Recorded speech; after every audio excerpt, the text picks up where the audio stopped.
Welcome to this episode of PSN, Pembroke Sports News. I'm your host, MJ Baird. This episode will feature highlights from the boys varsity wrestling meets and our segment of Coach's Corner with wrestling coach Eric Supple. As always, we will begin with our sports announcements. The Titans swim team journeys to the Kingsbury Club to race against the rival Silver Lake Lakers on January 13th at 7 p.m. Their next meet will be held at the Percy Walker Pool in Duxbury on January 20th at 4 p.m. as a home match against Middleborough. And on January 22nd, the Titans host the Harbormen from Hingham once again at the Percy Walker Pool at 4. As for the gymnasts, the ladies host MASH-P at MASH Gym Center on Tuesday, January 13th at 8:30. On Friday the 16th, the Titans will welcome the Scituate Sailors into their home gym for a 7 p.m. meet. The next Tuesday, the 20th, the gymnasts from Carver come to town, where our ladies will host an 8:30 p.m. meet at the Mass Gym Center. 2 days later, on Thursday, January 22nd, the ladies will travel to Tumble Time Gym to face Plymouth for a 7 p.m. start. On Wednesday, January 14th, the Titans indoor track and field squad will match up against the Middleborough Sachems at the Reggie Lewis Center in Boston at 5:30 p.m. 4 days later, on Sunday the 18th, the team will travel back north to the Reggie Lewis Center again to compete in the Division IV MSTCA Relays. This meet will begin at 9:30 a.m. The next weekend in January, Saturday the 24th and Sunday the 25th, the Titans will compete in the Coaches Invitational, once again at the Reggie Lewis Center at 9:30. On Wednesday, January 14th, the boys hockey team will welcome the Quincy Presidents to Hobmock Arena for a Patriot League tilt at 7:50 p.m. On Saturday the 17th at 3:10, the boys host the Eagles from Plymouth North. On Monday the 19th, the squad battles Cohasset at 11 a.m. on home ice. Wednesday the 24th, the Titans will be away as they play Scituate, but the match will be played at Hobmock Arena at 6:10. On Friday, January 23rd, the Titans will travel to Bridgewater Ice Arena to meet the rivaling Medway Mustangs at 8 p.m. The Lady Titans hockey team will travel to the Hyannis Youth Arena on Wednesday, January 14th for a 5 p.m. matchup against Barnstable. On Friday the 16th, the ladies will host Bishop Stang at the Bridgewater Ice Arena at 7 p.m. On Monday the 19th at 6:10, the ladies will battle against the ladies from Plymouth, also at Bridgewater Arena. On Thursday, January 22nd, the Titans will play Ursuline at the Bog at 7:20, and the girls will play Marshfield on Saturday the 24th at 5 p.m. at Hobmock Arena. The Titans wrestlers travel to North Quincy on Thursday, January 15th at 7 p.m. The boys will battle New Bedford away on January 17th at 10 a.m. and Hingham away on Wednesday the 21st at 7 p.m. Our boys basketball team opens this week on the road at Plymouth North on January 12th and in Scituate on Wednesday the 14th. As for Friday the 16th, the Titans hold a home match against North Quincy. On Tuesday the 20th of January, the boys will venture to nearby Hanover to battle the Indians. On Friday the 23rd of January, the team travels to Middleborough. The Lady Titans basketball players will take on Plymouth North at home on January the 12th, Scituate at home on Wednesday the 14th, and will travel to battle the Red Raiders of North Quincy on Friday, January 16th. On Tuesday the 20th, the Titans host the Hanover Indians and host the Middleborough Sachems on January 23rd. Reminder for all basketball matches: freshmen begin at 3:30 p.m., JV at 5, and varsity will proceed afterwards around 6:30. The wrestlers have been working hard all season with the young team. We caught a glimpse of them in action before the break. Let's have a look. Bill's a slick wrestler, can really work his way in and out of moves. Let's see what he has for us tonight.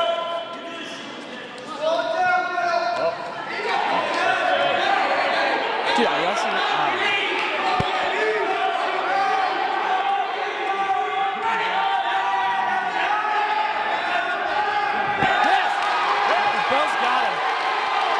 If Bill can get this 6, that's huge for Pembroke.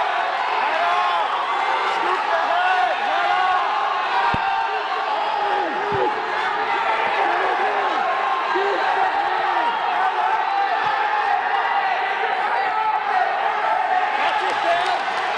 That's 6. He's pinned. He's stuck. Yes, right there.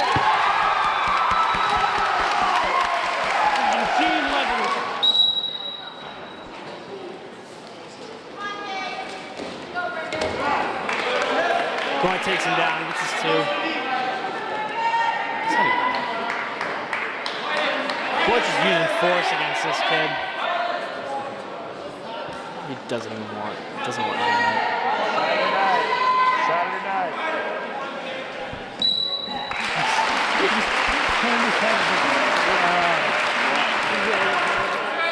We're going to get some backs there.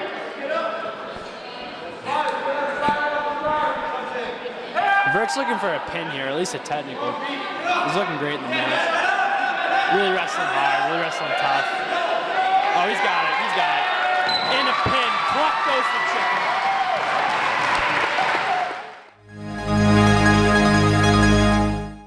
chicken. Keep it up, boys. Looking good. Next, we welcome the coach, Eric Supple, into the studio to hear from him about the work the boys have put in so far this year and the leadership from the seniors for this segment of Coach's Corner. On this segment of Coach's Corner, we're here with varsity wrestling coach Eric Supple today. Thanks for joining us. You're welcome. So to start, can you talk to me a little bit about the sport of wrestling itself, the players in the matchups, and how actually one player or team wins a match? Yeah, absolutely. So the matches are scored both individually and as a team. Okay. So each individual match will be scored, whether the two competitors get takedowns, reversals, escapes, and near fall points, which is when you come close to pinning your opponent and expose their back. And depending on the score of that match, you're awarded between 3 and 6 team points. Okay. And those team points are then added cumulatively at the end to decide the team score, and that decides who wins the match in between the schools.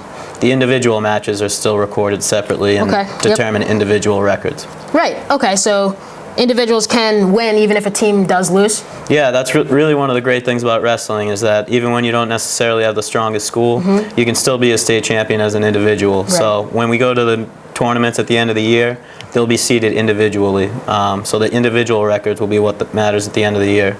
The dual meet records, which is the team scores, are really meant for the league titles at this point. Right, right. Okay, so what were your expectations for the team maybe back a few weeks ago at the beginning of the season, and did you have any specific goals for the team you wanted them to reach? Yeah, I think at the beginning of the year, our expectations of the team were that we'd compete for a league title and that we would have a couple of sectional and possible state placers, and I think we're pretty well in line with those goals. We have between 5 and 7 first or second year wrestlers in the lineup during dual meets generally, so we're not a particularly strong dual meet team, but individually we have some very good individuals, and 2 of our seniors, Stephen Vercoloni and Brendan Benoit, are both going to be very competitive at the state level this year. They were both state finalists in 2014, excuse me, and we also have John McBurney, another senior this year, who's going to compete for I think a state placer at least, as he was in the sectional finals last year. Great. So you said a little bit about the team, but how do you foresee now that it's about mid-season the rest of the way? Maybe not, you said you don't excel as a team particularly, but do you think the team has a chance at tournament berth or anything, or what? So the way it works in wrestling, as I said before, is that the individuals will be seeded, and every individual will compete at the sectional tournament, is the way it works in wrestling. And then you advance from the sectional tournament to the state tournament as individuals. Okay. So it's a little complicated. It's a little bit of chaos math with the wrestling at the end of the year, but at the end of the year, I think we should finish in the top 5 or 6 teams in our section because we have some strong individual placers, and that really, really helps us in tournaments generally. Great. So who are some seniors particularly who you said a few earlier, Stephen and Brendan, but they have the biggest impact on the team? What is their role as, I don't know, are they captains per se, or but how do they work the underclassmen to be better wrestlers? Okay. Stephen in particular, I think, is probably our real team leader. Okay. He's very good at working with younger wrestlers. He's a very, very good teacher, which is very important in the wrestling room as you're learning generally an entirely new sport from your freshman year on. And he's probably the most vocal leader in that sense. But our 2 other captains, Brandon Ipp and John McBurney, are very, very good at doing the same. They really make an effort to include the younger guys and with everything they can during the day in practice. And again, they're very good at teaching moves to the younger kids, which is something you acquire over the course of years. Right. And even if a younger kid, a freshman or a sophomore, has the ability to complete a lot of the moves, it's still very difficult for them to actually teach somebody else how to do it. They just haven't done it enough times, and that's where John and Brandon and Steven really help us out a lot. All right, good. So in the next few years, the team, obviously you're going to lose some seniors, as every team does every year, but who are some, you don't have to give names necessarily, but what are some things the underclassmen are going to need to improve on, work upon to fill the shoes of the seniors in the future? I think that essentially what they want to do is they want to aspire to achieve what the guys that are ahead of them right now already have. Okay. So they have great examples with Steven and Brendan and John of guys they can look to and say, that's what I want to be. That's who I want to wrestle like. And we have a number of freshmen in the varsity lineup already this year. We have 5 freshmen in the varsity lineup. So impressive. Yeah, it's impressive, and it's difficult right now when they're freshmen, but the idea is if we all stick together, then we're going to have a great senior year in 4 years. Great. So good luck to them in their future with the team, and good luck to you as a coach. But so any other notable accomplishments, outstanding performances you want to touch upon while you're here? I don't think there's anything crazy to touch upon that we've done so far this year. I'd definitely like to congratulate Steven Vercoloni, who won the Wayland Holiday Tournament about 2 weeks ago. And we did have a couple of good performances at the Marshfield Tournament this past Saturday and Sunday as well, right after Christmas, which was very difficult for the guys getting back down on weight. Right. It's a very tough tournament. But overall, we've performed well individually this year, and I think we've really outperformed ourselves so far as a team. And hopefully we continue to do that, building from the bottom up. All right, great to hear. Good luck with the rest of the season. Good luck to the individuals in the postseason, and hope the team does well in the future. Absolutely. Thank you. Thanks. Thank you for watching this episode of PSN. Join us at the end of January for our next episode, where we will catch up with the boys and girls basketball teams here at PHS.